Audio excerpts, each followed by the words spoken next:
నీ ఇసుక మాఫియా వల్ల, మీరు ఇసుక తోడేయటం వల్ల, మీ నిర్లక్ష్యం వల్ల అన్నమయ్య డ్యామ్ కొట్టుకొని పోతే 39 మంది ప్రాణాలు కోల్పోతే, ఊర్లు కొట్టుకొని పోతే, వేలాది ఆవులు కొట్టుకొని పోతే, వాళ్ళకి జీవనోపాధి పోతే ఒక్కరికన్నా ₹1 సహాయం చేసిందా ఆ రోజు వైఎస్ఆర్ కాంగ్రెస్ ప్రభుత్వం అని అడుగుతాను.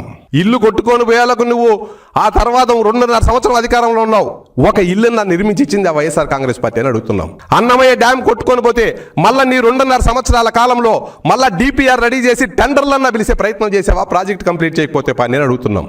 నీకెక్కడుందయా రాయలసీమ మీద చిత్తశుద్ధి? రాయలసీమ మీద వైఎస్ఆర్ కాంగ్రెస్ పార్టీ నాయకులకు చిత్తశుద్ధి ఉందా? ఈ రోజు రోడ్డెక్కి మాట్లాడుతున్నారు వైఎస్ఆర్ కాంగ్రెస్ పార్టీలో పని లేని మాజీ ప్రజాప్రతినిధులు. మిమ్మల్ని ఒకటే అడుగుతున్నా, మీకు సిగ్గుంటే అడగాల్సింది కూటమి ప్రభుత్వాన్ని కాదు, మమ్మల్ని ఎందుకు మా ప్రజల దృష్టిలో దోషులుగా నిలబెట్టావు, రాయలసీమ ప్రాంతానికి ఎందుకు అన్యాయం చేశావని పొయ్యి మీ జగన్ రెడ్డి కాళ్ళను పట్టుకొని నిలదేయండి. అప్పుడైనా మీ జగన్ రెడ్డికి సిగ్గు వస్తుందేమో అడగండి. అడగాల్సింది కూటమి ప్రభుత్వాన్ని కాదు, మీ జగన్మోహన్ రెడ్డిని అడగాల. రాయలసీమకు అడుగడుగున అన్యాయం, నిర్లక్ష్యం చేసి కేవలం ఆయన కమిషన్లు వచ్చే ప్రాజెక్టులపైనే దృష్టి పెట్టి రాయలసీమను అన్యాయం చేసింది 50 సంవత్సరాలు వెనక్కి తీసుకెళ్ళింది ఆ 5 సంవత్సరాల వైఎస్ఆర్ కాంగ్రెస్ పార్టీ అధికారంలో ఉన్నప్పుడు మాత్రమే. అది గుర్తుపెట్టుకోండి.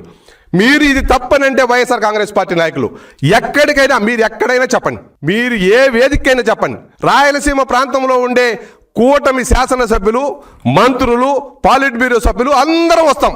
మీరు కూడా పనిలేని మాజీ ప్రజాప్రతినిధులు కొంతమంది ఉన్నారు కదా, మీరు కూడా రండి, కూర్చున్నాం. మీరు జీవోలతో రండి, మేము జీవోలతో వస్తాం. మీ పాలనలో ఎంత రాయలసీమకు అభివృద్ధి చేశామో, మా పాలనకు ఎంత అభివృద్ధి చేశామో చర్చిద్దాం.